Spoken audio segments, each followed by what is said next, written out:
Retournons sur le plateau pour parler cette fois-ci de l'actualité du côté du Mali avec cette information, on va le dire comme ça, Jean-Yves Le Drian, ministre français des Affaires étrangères, est donc poursuivi du côté du Mali. La plainte a été déposée par le mouvement Maliko après avoir déposé plainte bien sûr à la commune 3 de Bamako. Le mouvement compte bien évidemment poursuivre Jean-Yves Le Drian du côté de la France. On va une fois de plus avec le concours de la réalisation prendre cet élément de la radio télévision publique malienne qui retrace les événements de la commission poursuite par le mouvement Maliko. On prend l'élément, on revient par la suite pour en parler avec vous, Ngouchi Béanza.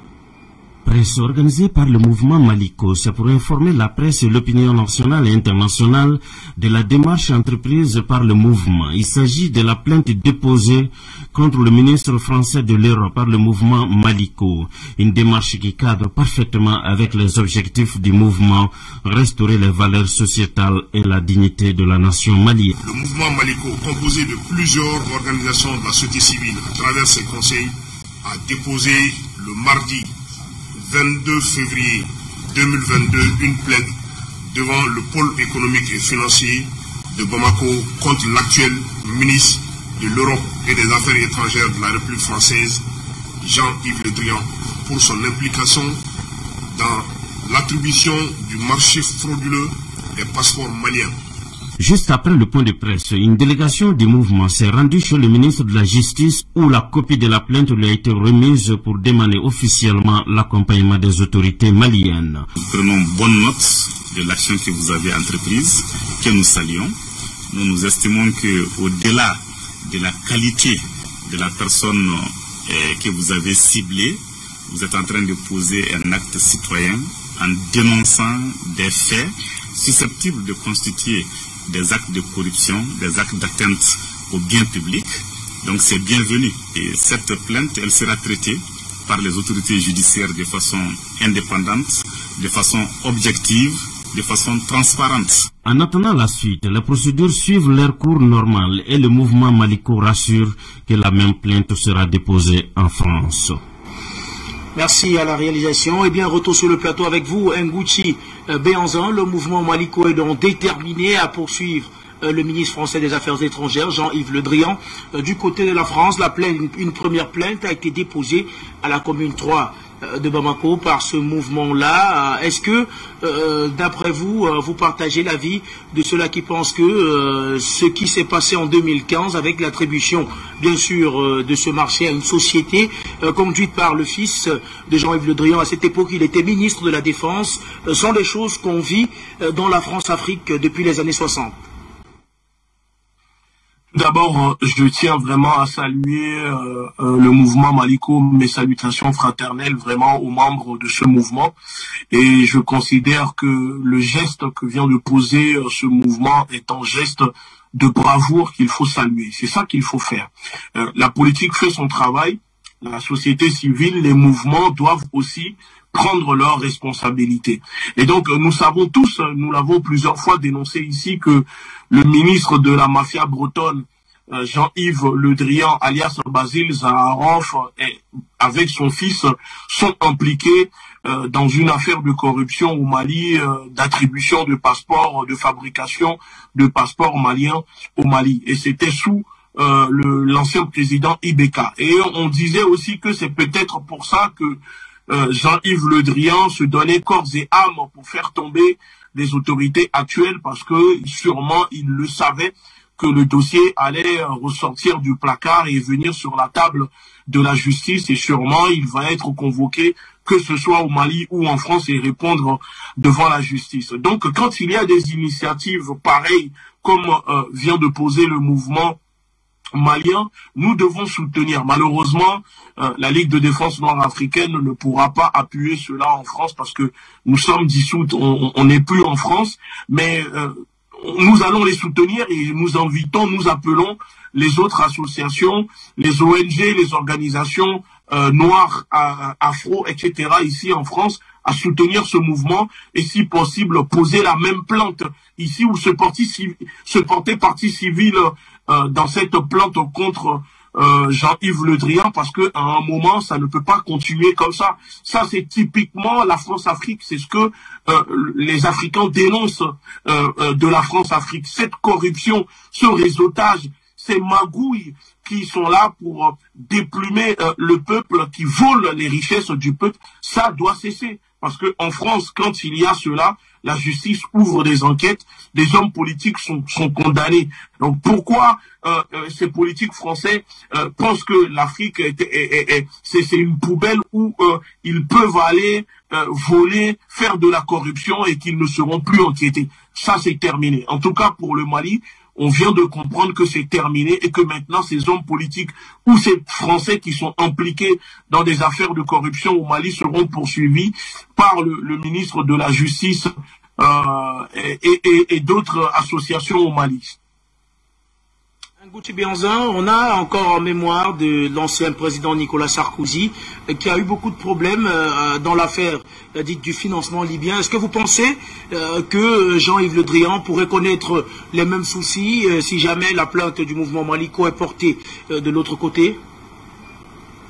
Oui, bien sûr. Et moi je dis même que il y a des chances que la plainte, leur plainte ici en France soit reçue par les juges et qu'une enquête soit déclenchée.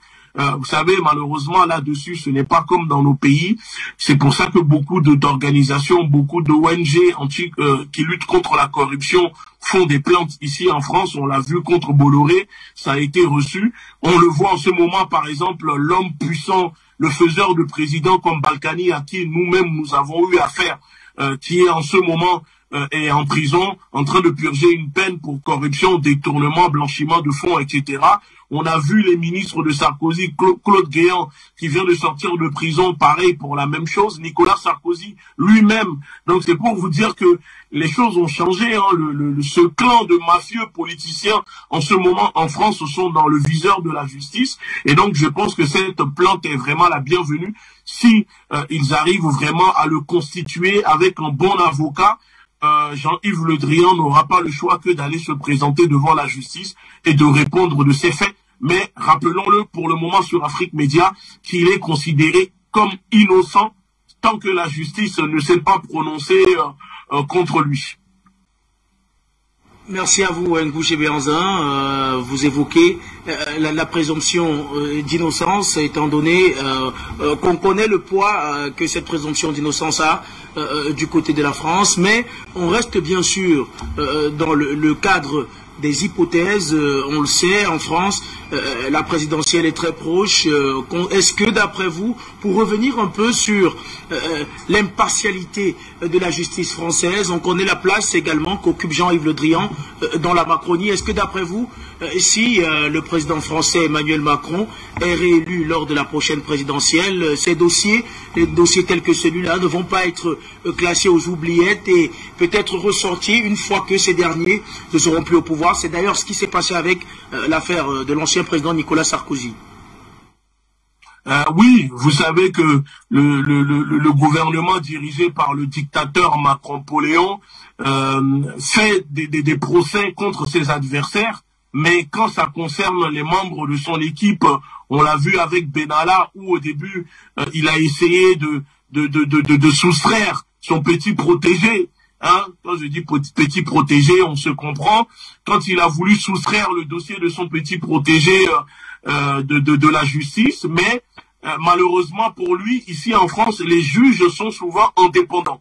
Les juges d'instruction ne dépendent pas directement du ministère public comme le procureur. Donc souvent il y a des batailles. On a vu des dossiers où le ministère public ne voulait pas instruire le dossier, ne voulait pas en jugement, mais les juges d'instruction ont décidé autrement. On l'a vu aussi dans le dossier de Sarkozy avec l'homme d'affaires libyen, etc., que la justice, le ministère public qui est le procureur, a voulu étouffer le dossier, mais les juges d'instruction ont décidé d'aller jusqu'au bout. Donc, moi, je dirais que ça sera peut-être le cas aussi avec Jean-Yves Le Drian, parce que c'est quelqu'un qui a énormément était utile pour Macron. Macron s'est appuyé sur le carnet d'adresse, l'expérience de Jean-Yves Le Drian quand il a pris le pouvoir, parce que Jean-Yves Le Drian était dans le gouvernement de François Hollande.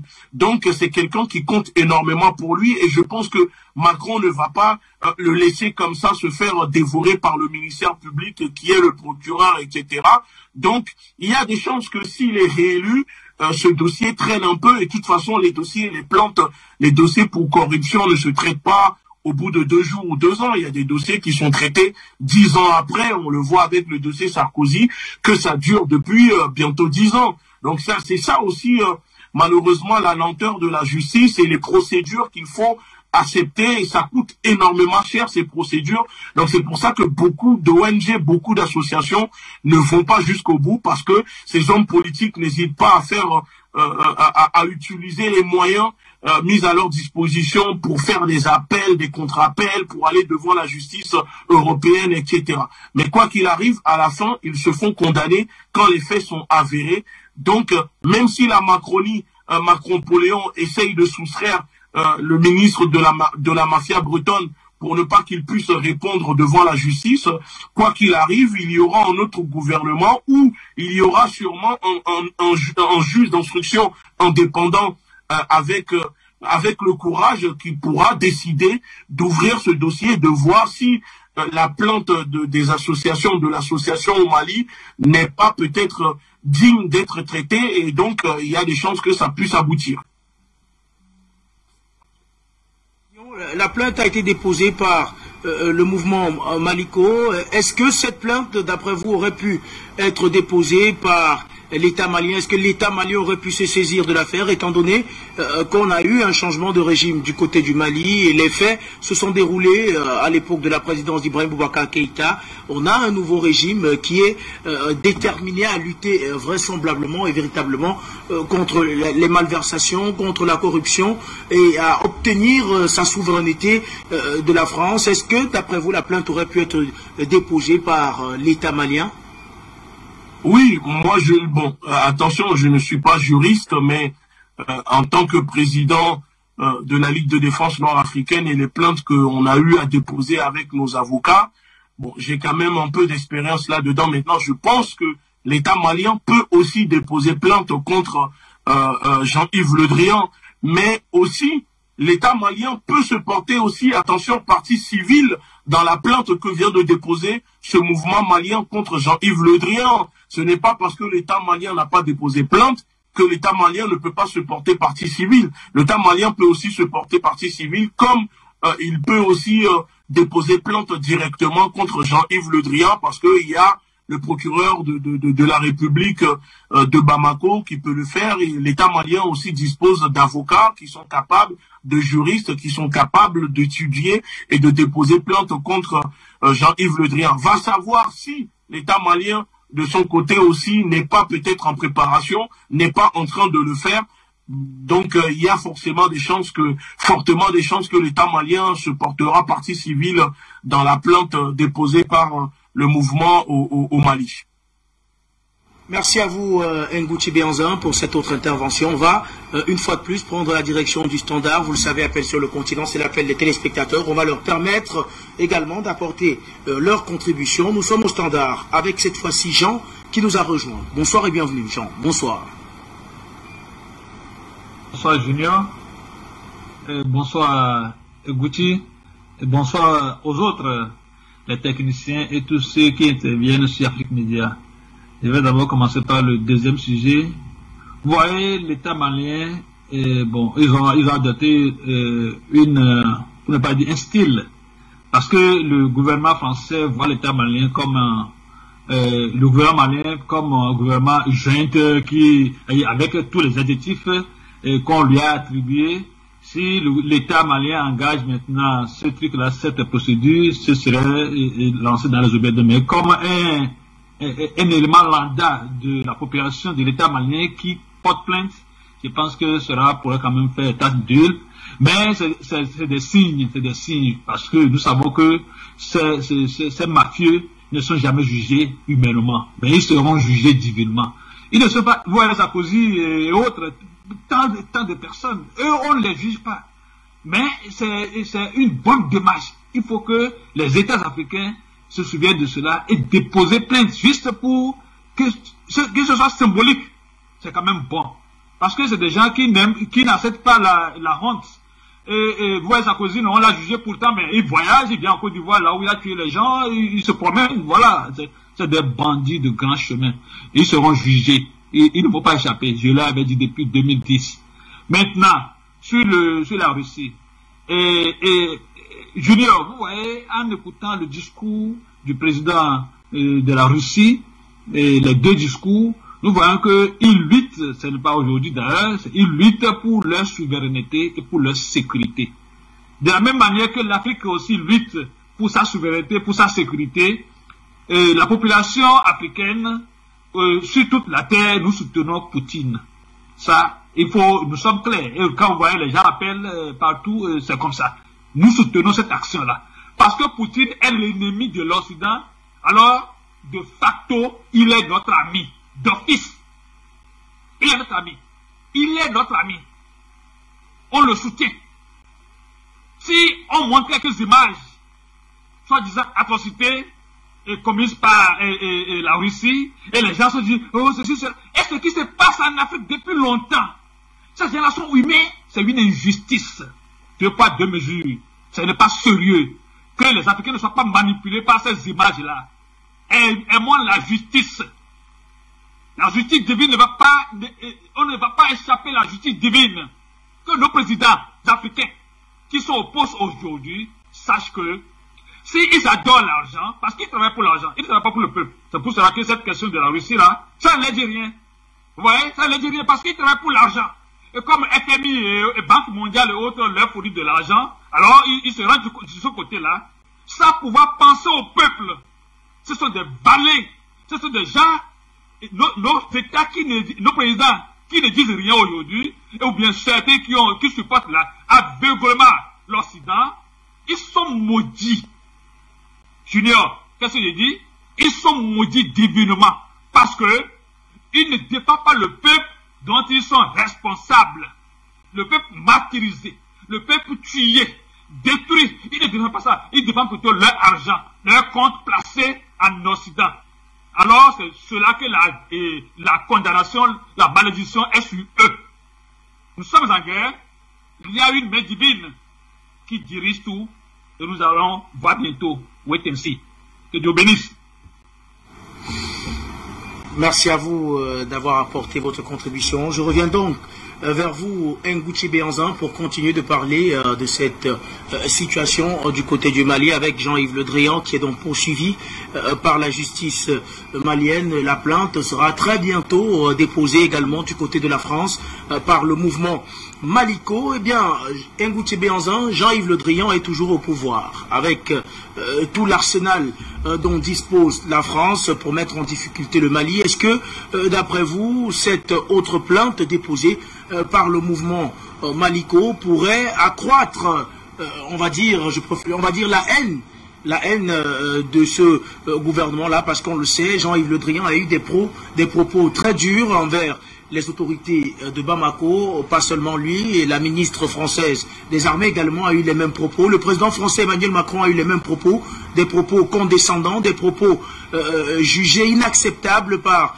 la classe politique malienne. Est-ce que d'après vous, vous pensez qu'avec cette plainte déposée par le mouvement Maliko, la pression risque de s'intensifier une fois de plus autour des autorités de Bamako?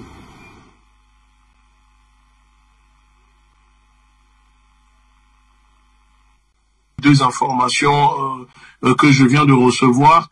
La première, c'est que le président Poutine a donné l'ordre aux militaires russes de prendre en charge les étudiants africains qu'ils croiseront sur leur route, de bien les traiter et de les aider s'ils sont en difficulté. Et la deuxième, c'est que cette nuit, le centre culturel russe a été attaqué à coups de cocktail Molotov ici à Paris. Il y a des personnes qui sont parties jeter des bouteilles de cocktail Molotov sur le centre culturel russe à 2h40 du matin. Donc voilà, il y a des événements aussi qui se déroulent que les médias ne disent pas. C'est aussi notre devoir de faire l'équilibre en les donnant. Bah écoutez, moi je pense que Jean-Yves Le Drian ne peut pas avoir encore plus la haine que ce qu'il n'a déjà envers les autorités maliennes. Nous le savons que ce monsieur a un grand mépris envers les autorités maliennes. Que ça augmente ou pas, ça ne changera rien. parce que ce n'est plus lui qui donne l'heure. Comme on dit, ce n'est pas lui qui donne l'heure aux autorités maliennes. En tout cas, c'est le peuple malien qui donne l'heure à Jean-Yves Le Drian. Ce n'est pas eux qui donnent l'heure. Donc, s'il est content ou pas content, vous savez, comme on dit, la marmite n'a pas peur de poser ses fesses sur le feu. Donc, si Jean-Yves Le Drian pense qu'il est le seul à peut-être posséder l'arsenal juridique pour s'en prendre au gouvernement malien, qu'il n'oublie pas aussi que le gouvernement malien possède l'arsenal juridique qu'il faut. On l'a vu, l'ambassadeur de France a été expulsé et que Jean-Yves Le Drian n'a pas pu, ne l'a pas empêché, à part gesticuler, à part brailler, à part faire de la gabégie sur les médias, il n'a rien fait. Donc, ce que pense Jean-Yves Le Drian, ou ce que essayera de faire Jean-Yves Le Drian avec son gouvernement, le gouvernement de Macron, est un non-événement pour le peuple malien et pour le gouvernement malien.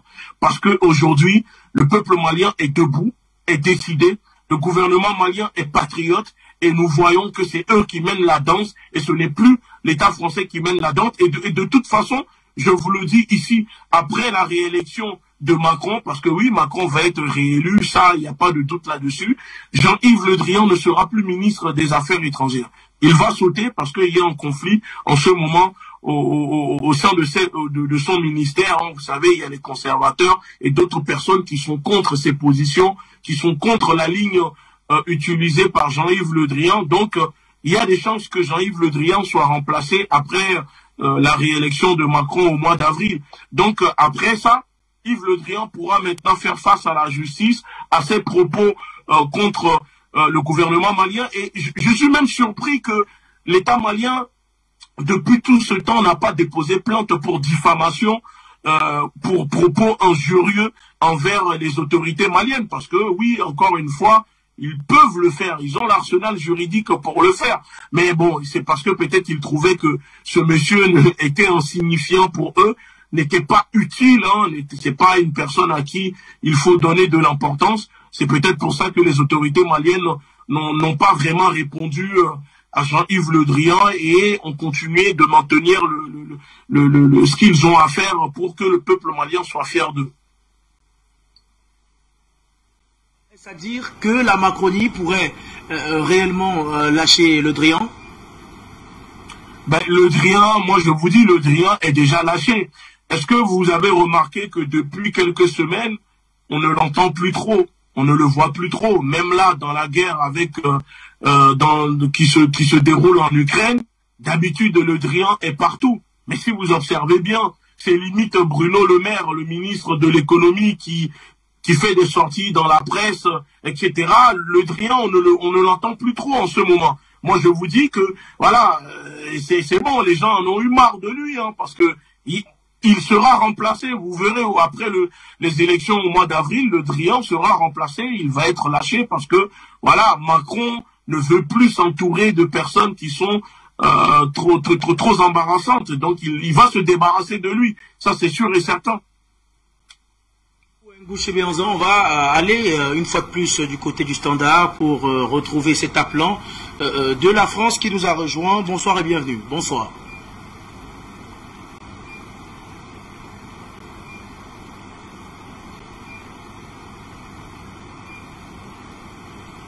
Bonsoir mon très cher frère Junior.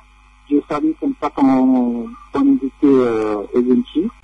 Je salue aussi le Standard et tous ceux qui apportent leur contribution pour la cause. Alors une fois que je dis ça, moi ce que je vais d'abord en prélude dire avant de commencer à intervenir, c'est de demander qu'est-ce qui ne va pas sur la chaîne. Parce que j'entends des choses et je pense que si nous sommes dans un combat, il va falloir mettre sur pied des principes qu'on essaie quand même de respecter un peu. Qu'est-ce que je veux dire par là? Il y a des choses qui se passent au sein de la chaîne et c'est pas bon. C'est pas bon. Il faudrait que le PDG essaye de voir très rapidement, soit que Afrimédia rentre dans le domaine pan-africain, c'est-à-dire qu'il laisse les Africains les prendre en charge pour que cette chaîne-là ne soit pas dans les difficultés et que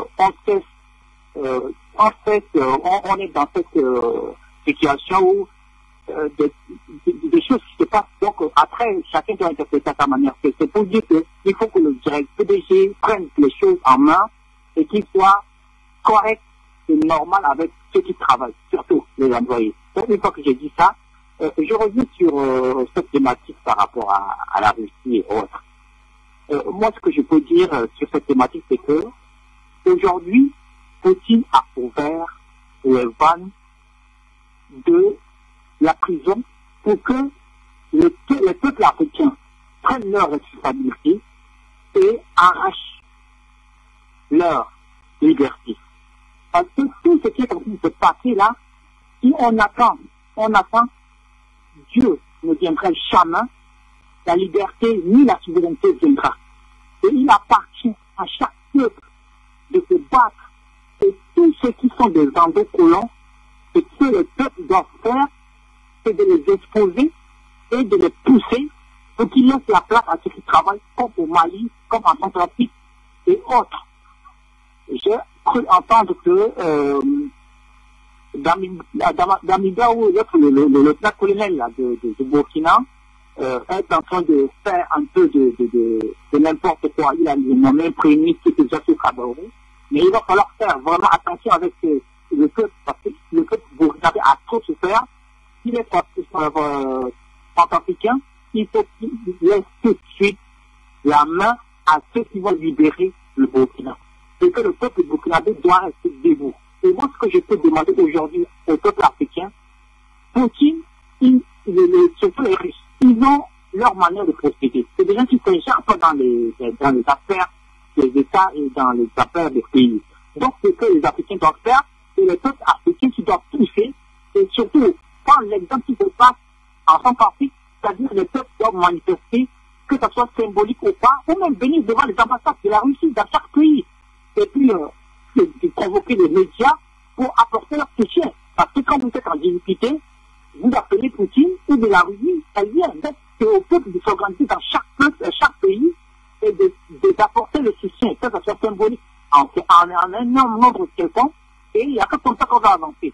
Parce qu'aujourd'hui, vous verrez que la Russie a acculé, mais elle cherche des solutions parce que toutes les difficultés que la Russie traverse, il les transforme en opportunités, en période d'opportunités, qui font que si la Russie réussit à casser cette chaîne, vous verrez que même le système international va tomber. Parce qu'ils vont créer une dynamique avec la Chine et d'autres pays pour mettre en place un système parallèle au dollar et à l'hégémonie américaine. Donc, ce qui va se passer après, c'est un tournant. Donc, pour ne pas monopoliser la parole, que les peuples africains prennent leurs responsabilités, qu'ils se mettent debout, que la dynamique soit en marche. Une fois de plus encore, très bonne émission, très bonne soirée, mais surtout à très vite. Bonne soirée à vous également. On va prendre le dernier appelant de cette soirée. C'est M. Kwebo qui nous a rejoint. Bonsoir et bienvenue, M. Kwebo. Bonsoir. Monsieur Junior Wafo, bonsoir à tous les téléspectateurs d'Afrique Média et à votre invité. Monsieur Junior Wafo, si nous regardons ces sujets-là d'un à un, par rapport à la Russie, il faut dire que Monsieur Poutine est un homme extrêmement puissant. C'est-à-dire que avant l'intervention en Ukraine, on ne nous parlait que du coronavirus du matin au soir. Vous allumez n'importe quel média, on ne vous parle que du coronavirus. Du jour au lendemain, c'est fini. Le corona a disparu. Pour moi, ça c'est vraiment une marque puissante de la force de cet homme. Deuxième chose, l'Afrique. Comment nous les Africains devons réagir par rapport à cela? Ce Poutine-là, il parle comme un Africain, il parle le langage de la vérité. Donc, il faut qu'on lui apporte le soutien total. Et cela me permet de rappeler à tous les chefs d'État qui ont pris cette responsabilité de coopérer avec la Russie, de sortir du franc CFA très rapidement. Parce que je leur dis, la situation peut changer du jour au lendemain. Il ne faut pas vouloir fermer son sac en 300 jours. Fermez-le une fois et qu'on n'en parle plus. Quant au dernier sujet sur la plainte des Maliens, je dirais, M. Wafo, depuis que vous avez créé cette chaîne de télévision, vous soufflez un esprit sur l'Afrique, le panafricanisme. C'est pour ça que vous parlez de tous les pays. Il faut que les juristes, que les avocats prennent la même attitude? Pourquoi ils vont en rang dispersé? Ces Occidentaux-là, principalement les Français dans nos pays francophones, ont fait énormément de dégâts dans nos pays. Là, on parle de Le Drian pour les passeports maliens, mais je suis Camerounais. Vous savez ce que ces gens-là font avec nos passeports, avec nos cartes d'identité? Nous appartenons plus. Nos fichiers sont aux mains des étrangers. Et on peut en citer comme ça des tonnes. Samuel Eto'o est maintenant le président de la FECAFOOT, de notre fédération de football, mais il avait voulu créer une compagnie de téléphonie. On le lui a interdit. La téléphonie est contrôlée par les Français avec Orange et MTN. Moi, j'ai Camtel par nationalisme. Mais Camtel ne marche pas depuis 2 semaines. Mais pourtant, c'est Camtel qui a tout le matériel. Comment vous expliquer que Camtel a le matériel? Ils ont les fibres optiques. Ils ont tout le matériel, mais ça fonctionne chez Orange et MTN et ça ne fonctionne pas chez Camtel. Donc, vous voyez qu'il y a plein de... Nous avons là devant nous tout un éventail de possibilités de porter plainte contre ces rapaces. Mais le fait que nos juristes, nos avocats ne se mettent pas dans un esprit panafricaniste, on y va en rang dispersé, mais à la fin, ce sera, je ne sais pas comment dire, ça n'aura pas beaucoup de force. Parce que c'est en se mettant ensemble, en dénonçant cela, qu'on va récupérer tous nos fichiers nationaux. Comment expliquer que nos fichiers, toutes les informations sur les Maliens sont aux mains de Le Drian? Toutes les informations sur le Cameroun sont aux mains de Le Drian. Et c'est partout comme ça dans les pays francophones. Donc, vivement vraiment que nous tournons cette page qui a déjà tant fait de mal à nos grands-parents, à nos parents, et maintenant c'est à nous. C'est nous qui souffrons aujourd'hui de cette persistance, je ne sais pas comment dire ça, de ce cancer qui nous ronge. Voilà ce que je souhaitais dire, M. Wafo. Merci de m'avoir donné la parole. Bonsoir. Bonsoir à vous également, M. Kouebo. Eh bien, nous allons refermer le standard pour vous retrouver, Ngouchi Béanzan, pour sortir rapidement de cette émission. Que peut-on dire? On a écouté M. Kouebo qui faisait état de ce manque de solidarité. Par contre, quand on observe un peu ce qui se passe du côté de la Russie, on voit un tir groupé des Européens envers la Russie, mais sur le continent africain, les luttes de libération se passent souvent en pièces détachées, comme j'aime souvent le dire. Quand ça concerne le Mali, on laisse le Mali se débrouiller seul. Quand ça concerne la Centrafrique, on laisse la Centrafrique se débrouiller seule. Est-ce que c'est pas finalement Ngouchi Béanzan, ce manque de solidarité qui porte préjudice au continent africain? Oui, et c'est ce que je disais au début de l'émission. Je disais que c'est dommage que certains pays africains, partenaires, alliés de la Russie, ne se prononcent pas. Je ne dis pas à ces pays-là d'aller faire la guerre, mais si ton voisin se fait étouffer et tu restes les bras croisés à le regarder et tu ne te prononces pas, mais quand on aura fini de l'étouffer, on viendra t'étouffer aussi. On le voit que les Occidentaux en ce moment sont tous unis et font des tirs groupés contre la Russie. Mais chez nous, en Afrique, le problème du Malien est réglé par le Malien. Le problème de l'Ivoirien est réglé par l'Ivoirien. Chacun est dans son coin. Même la lutte contre le terrorisme, où l'armée du Nigeria, c'est quand même l'armée qui fait partie des top 5, 3e ou 4e armée, avec un budget qui coûte des milliards. Est-ce que c'est normal que le Nigeria et d'autres pays ne s'associent pas pour créer une armée, une force d'unité pour lutter contre le terrorisme qui touche leur pays? On voit que le Nigeria lutte de son côté, le Cameroun de son côté, le Mali de son côté, tout simplement parce que les Occidentaux nous ont enseigné le diviser pour mieux régner. Et c'est ça qui fait que on n'arrive pas à vraiment aboutir avec nos luttes. On commence, mais on n'arrive pas à aller au bout. Quand ce n'est pas nos leaders qui se font tuer avant que la lutte puisse aboutir, c'est en plein vol, ça se désingue et chacun prend une autre route.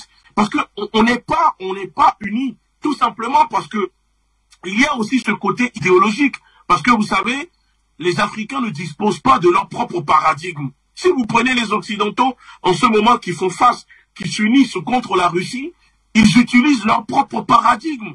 Sauf que nous, les Africains, on est toujours on tropicalise les concepts occidentaux, le paradigme de l'Occident sur le peuple africain. Mais ça ne peut pas fonctionner tant qu'on continuera de tropicaliser les concepts occidentaux sur le continent africain, au lieu de créer notre propre paradigme, une vision propre à l'Afrique, une vision africaine, un but, des projets. C'est ça qui nous manque. C'est pour ça qu'on ne peut pas, on n'arrive pas à faire des tirs groupés quand on est attaqué par un pays impérialiste, par exemple, comme la France. On n'a pas l'arsenal, on n'a pas les outils pour faire face. Est-ce que vous pensez qu'un pays africain peut subir les sanctions que l'Occident est en train de mettre en ce moment à la Russie? Est-ce qu'un pays africain peut subir cela? Parce que on n'a pas les moyens, on n'a pas la capacité. Pourtant, on a tout ce qu'il faut pour le faire, mais on ne le fait pas parce que nous sommes dépendants. On pense que les pays occidentaux, c'est à eux de venir nous aider à lutter contre le terrorisme que eux-mêmes ont créé. On pense que c'est encore à eux de nous dire comment on doit gérer nos programmes alimentaires. On pense que c'est à eux de nous donner les programmes pour l'éducation de nos enfants. Et c'est ça aujourd'hui qui crée ces problèmes-là sur le continent. Plein de problèmes comme ça. Donc il est vraiment urgent que les pays africains, que le peuple africain puisse créer leur propre paradigme, une vision africaine, une vision commune. Moi, je dis unité ne veut pas dire uniformité. On peut être unis sans forcément être dans l'uniformité. Donc, tout est possible. Nguchi Béanza, c'est avec ces dernières paroles que nous refermerons cette édition d'Appel sur le continent. Merci de nous avoir accompagnés. Merci également, chers téléspectateurs, de nous avoir suivis. Merci à l'équipe technique qui a travaillé pour la réussite de cette émission. Restez sur Afrique Média. Dans 5 minutes, vous serez en compagnie de Christelle Wandji dans le cadre du Grand Journal africain. Quant à moi, je vous retrouve pour d'autres éditions, toujours sur la télévision panafricaine. Mesdames et messieurs, bonsoir.